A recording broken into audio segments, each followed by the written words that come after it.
G'day gamers, Whitebot here, Filthy Whitebot 74 with some gameplay, domination gameplay here on the map, Nuketown on Black Ops 4 on the Xbox One X gameplay. And you're probably wondering why, but what is with the title?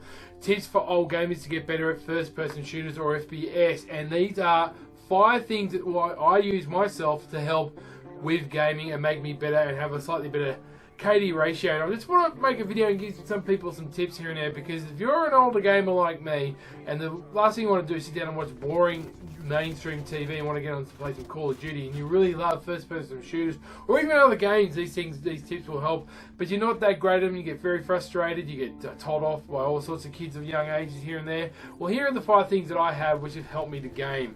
And look, I'm 45 years of age, I work Monday to Friday, I work outdoors, hard day, and these things have helped me get to the sweaty gameplay that you're seeing here. Now, peeps, I'm not the best gamer, I'll be the first one to admit that. I'm far from it as the best game, but I've improved big time overall, and I would consider myself to be more of an objective player and a team player. But when it comes to Black Ops 4, I'm not too bad, and most of the time I find myself in the top 4 players of the lobby when it comes to team deathmatch.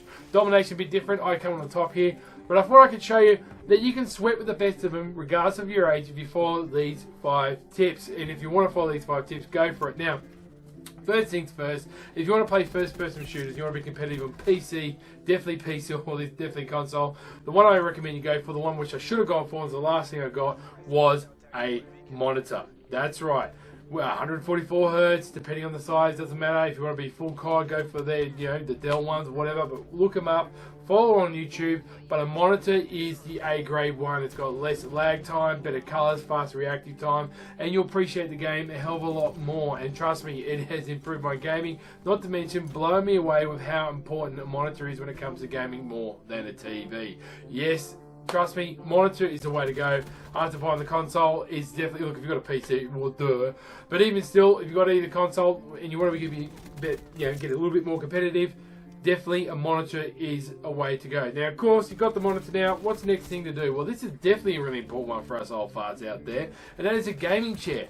Yep, that's the second last thing I've got. Have you noticed I'm doing things back to front? So gaming chair is definitely one thing to look into. Trust me, it is good for the lower back support. It's easy to get in and out of. You sit up straight, you can lean in close, you can lean your arms on it. Very comfortable, better than the average gaming chair. All I used to do was just sit on the bloody end of my bed. Better for your posture, makes you concentrate more, get up and sit up and down, do stretches in between matches or loading, lobbies. It is the way to go, and you can get, look, I got a good one for 120 bucks, or my partner did at Office Works. You can get them cheap here and there, but trust me, a gaming chair with the monitor is a step in the right direction. Okay, and for the third one, you're probably wondering what's the third one, people?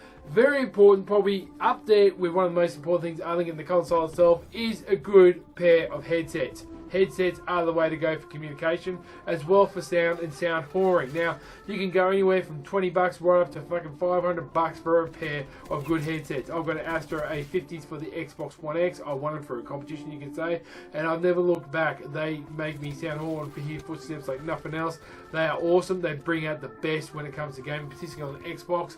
The sound card in the Xbox is amazing. I can't stress it enough how good a good pair of headsets, wireless or wired, doesn't matter, whatever your preference is, how good it is for multi-thing, but particularly when it comes to gaming, to hear those footsteps. Now, number 4. This is the next thing. Now, this comes down to personal preference. This is a controller, and I'm going to recommend you get more than just a stock standard controller. I'm going to recommend you get either a Scuff or an Elite. For PlayStation 4, there's a multitude of controllers you can choose from. There's the new Astro out, there's the Razer ones, but I recommend when it comes to PlayStation 4, off the top of my head, definitely a Scuff. For an Xbox One, people, and even Windows, definitely the Xbox Elite controller. I'm not going to lie, it's a little bit more sensitive to the touch, but there's multiple functions you can do with it. It just goes balls to the wall. Great paddles on the back. Having paddles on the back for an older gamer like us, it stops us taking our thumbs off the triggers, or the sticks more importantly, or I should say triggers, sticks. Makes us aim better, move better, and have much more fun at the game and get better, get a flow, get the hip fire. And the next one, the 5th one, the final one, is a personal preference, but definitely, peeps, I recommend, and you'll see up on the screen here, is G Fuel. But you need that energy burst. You don't need that energy crash, particularly when you get older and you come back from work and you really want to go sweaty in the lobby in the afternoon. Trust me, people, this is the one to go for. G Fuel. It is a bit expensive, but if you don't drink coffee, it replaces coffee. You get 40 servings per tub. It's quite flavoursome, and they do improve your gameplay, and you don't get, the sugar rush is down for Monster energy drinks, and it's not bad for you compared to energy drinks or drink heaps of coffee. The other thing I'm going to recommend to you, it all comes down to, is fitness. And trust me, I do better if I do, in between each lobby or a couple of hours or playing even less, I do push-ups and planking. Trust me, it does. Push-ups, it does. Keeping regular fit, running around, definitely exercise, cardio. Because trust me, man, you don't see too many professional Call of Duty players overweight, or too many players like that in general overweight. Fitness is the big thing.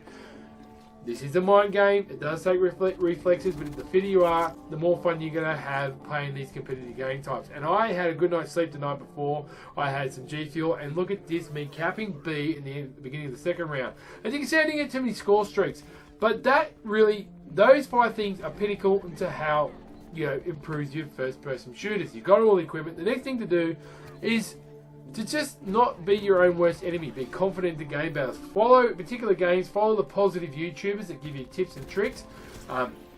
Battlefield 5, I can definitely tell you.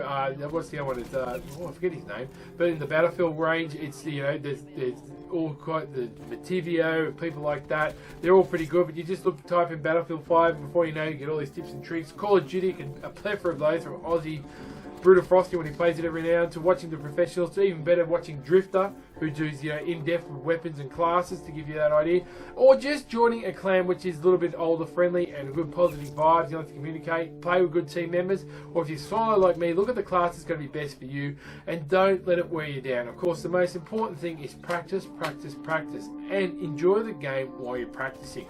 The other thing I also find when you're an older gamer, do not drink. Do not drink and expect to do incredibly well when it comes to first-person shooters. If you do, it's a complete and utter BS. I've done a lot of drinking and thought it was fun here and there. You know, you piss off the players who would more than help you get better skills at the game, particularly what game it is. But more importantly, your KD will go down and you'll get ranked lower, and you'll feel very disappointed, and you'll fall into the world of despair and misery. Yes, you will. But generally, get on the Facebook pages, find the good clans you can find with.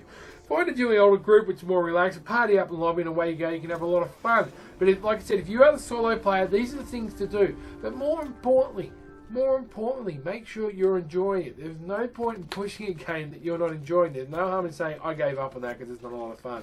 If you want a game which, and select the games you want to get into, I think the Destiny community is another one. Division is the other one where it's got multiplayer. It's got loot gaming, it's got grinding, it's got missions, which warm you up and set you to play the game that you want to. Halo as well. Call of Duty's a bit more sweaty, let's not forget it. Gears of War has the Horde mode. All these games are there designed to have fun and, be there. And also, always keep it positive. Always keep it positive. The best tips and tricks in the games I've got in my friends list are ones which I sent to them and say, GG bud, you totally owe me. When you start talking to them, they'll give you tips and tricks, and before you know it, man, your KD will go up. Your playing games will be a lot more fun, and you'll just feel like one of the gang when you join in the lobby and you've mastered prestige and you know that you're 45 years of age and you'll just totally own these noobs. The other thing is to learn how to mute people. Trust me, don't get involved with banter. Even if you play FPL overseas here and there, they'll just get in the mind game and they'll ruin it for you. There are trolls and people say the most horrible things online. If you don't want to communicate, definitely just mute them. Mute them all the time, mute them in lobbies. I do it regularly in the Call of Duty community, particularly if they're listening to music here and there. Make sure when your microphone is off, it is off. Do not annoy players, and that way people won't call you stupid old fart when before the lobby starts they're hearing your conversation, or you're dropping your guts, or baking baked beans, or having a fight with your missus, or your dog is barking. They're the tips and tricks I give you to enjoy gaming and to become better at first-person shooters.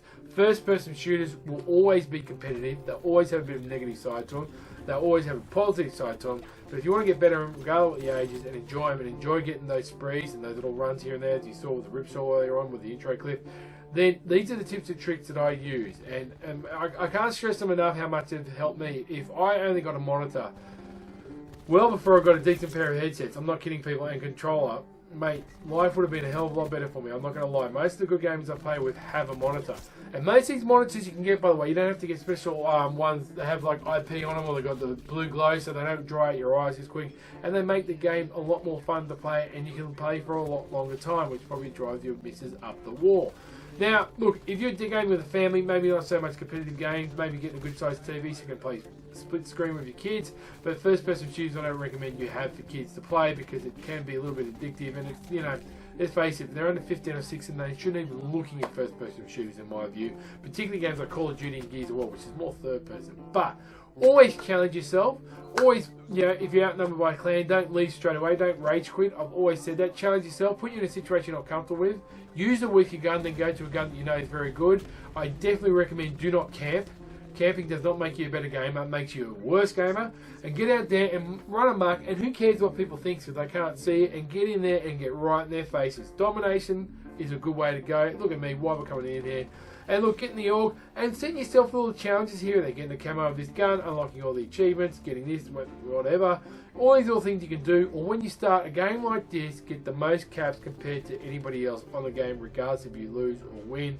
And that will improve your KD and it'd be an achievement in itself, because my KD mightn't be good as the other players, but I pretty much damn well helped this team win the game because I was sweaty as F.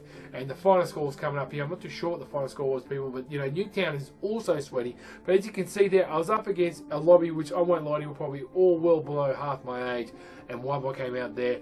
Did I say MVP? I don't know if you get MVP, but I came on pretty much top in the lobby. I think I could be wrong. As it's slowly loading, I got 29 kills. That's not too bad. I got about 15 caps. That's pretty sweaty. Frag and tag. I hope you enjoyed this video. If you did like the video, please make the like, have the sub the notifications on, and I'll catch you, mofos, old and young, in the next video. Oh yeah.